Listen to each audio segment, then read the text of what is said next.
Hello! So I have finally gotten around to doing a little short downward dog tutorial, if I can get my words out, because I know it's been asked for before, so I just wanted to quickly film something and yeah, maybe a couple of tips and tricks that people haven't yet heard of. Before I start, by the way, hello, my name's Emma, if I haven't seen you before. Hello. Before I start, do make sure that you've got enough space around you. You don't want to kind of be like cramped up if you're doing this.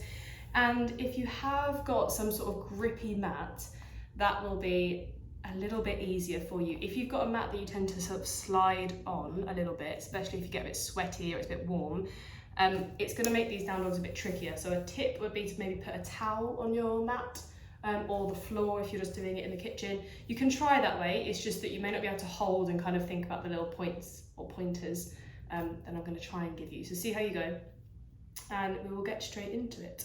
So to begin with, I'm kind of going to start, I'm going to start all over and then I'm going to go hands back to feet. So a lot of us will have seen a down dog looking something like this. Actually, I apologise, I'm going to take this t-shirt off because if I could wiggle it off, it'll be a little bit clearer so you can see what I'm doing. Apologies, Lily, I'm no longer branded. Anyway, so yeah, we've probably all seen a little bit of a downward dog that looks something like this, okay? So fairly straight legs, hands out in front, and we're kind of in this upside down V shape. Now, this isn't necessarily easy for any of us.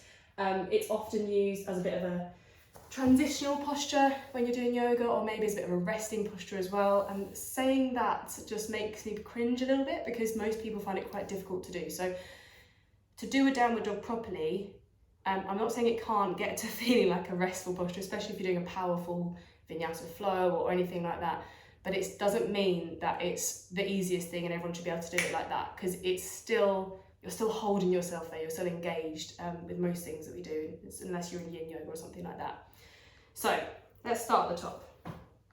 From here, instead of coming straight up to here, I want, if you are following along, to come into a bit of a plank.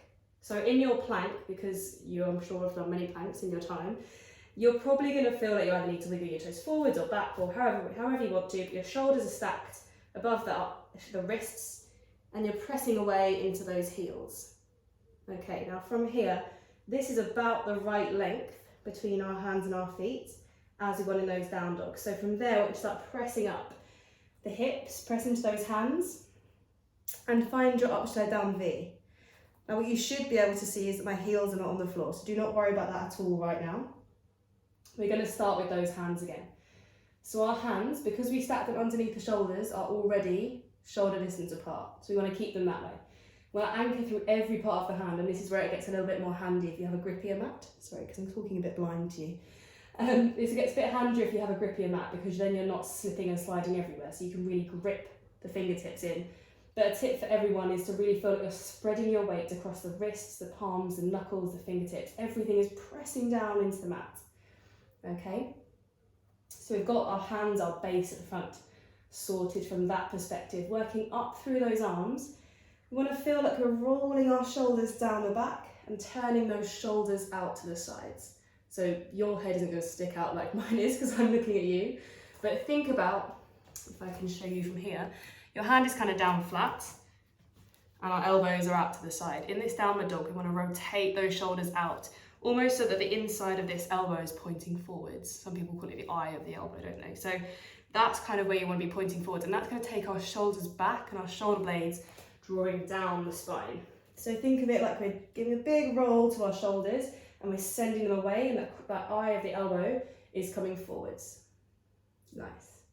Okay, and then we're thinking about drawing the shoulders still away from those ears. So even if you've rolled the shoulders to the sides but your head's still kind of tucked up and your ears and your neck, everything's scrunched up, we want to lengthen that out. So press into the hands and let your chest kind of fall slightly down further through the arms. So our heads and our necks are nice and long, our shoulders have a bit of room, our neck has some room, and we're turning those arms out to the side. Okay. Then we're going to think about lifting up through the core slightly.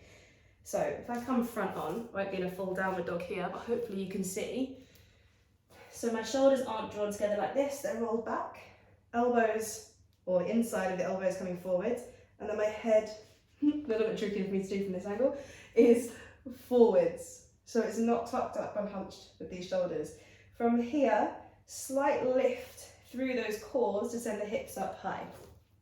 Okay, so if I come back to the side, shoulders turned, elbows forwards, hands anchored down, lift up through the core, really press up through those arms. So I've got active, strong arms, which is why this is not an easy posture. And you may feel here that that is most comfy with those knees bent, particularly for all of us runners, the hamstrings, the hips, not an easy place to open up, particularly not on a regular basis after a long run or even sprints, anything.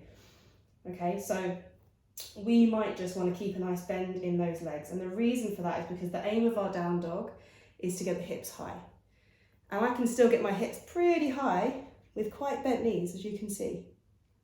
So it doesn't matter if my feet are touching the mat or my heels are way off the ground, because the aim is to get the length through the spine and work into the shoulders to lift the hips to open up through the back. Now once we've got this top half of the body kind of settled in and we're rotating those shoulders out, even if our knees are bent, think about rotating the legs, so your hips or the outside, our IT bands here, are sort of drawing backwards. They're not actually going to move, but if your heels, it's a little bit easier if your heels are on the mat for this one, so maybe just try that out for a moment. You can shorten your stance if you want. Press those heels down and kind of press down through those big toes, and you'll feel the outside of these legs really start to turn on. So we're switching those muscles on, okay?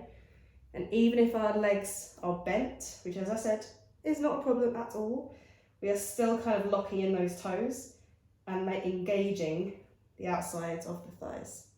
Once we've got all that sorted, over time, we may be able to stretch out the legs, find a bit of room down those hamstrings, still keep lifting up through the cores, and draw the heels towards the mat.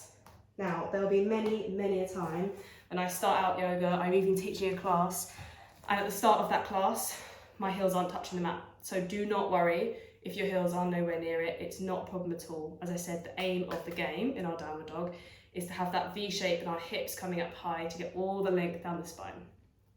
And if you're tired, you don't have to hold it. Remember, it's just yoga, we do it for fun, same as running. So if you're really knackered in this down dog and your arms need a little break, take a bend of the elbow, shake it out, come back in when you're ready. A down dog can also be used as kind of building up pose for a handstand, and you imagine the strength you need for a handstand, right? So you're still using those muscles to strengthen, to lift. And yoga is all about listening to your bodies, controlling your breath and just going with it. So if you need to take a break, or if you want to come back in and you're like, yeah, I'm going to go for it today, do that. Anyway, I've rambled on enough, but there are your few top tips for a downward dog. I hope that was helpful. Any other things you want to know, please shout. I'm on the chat. You know where I am. And yeah, enjoy, get practicing. Bye.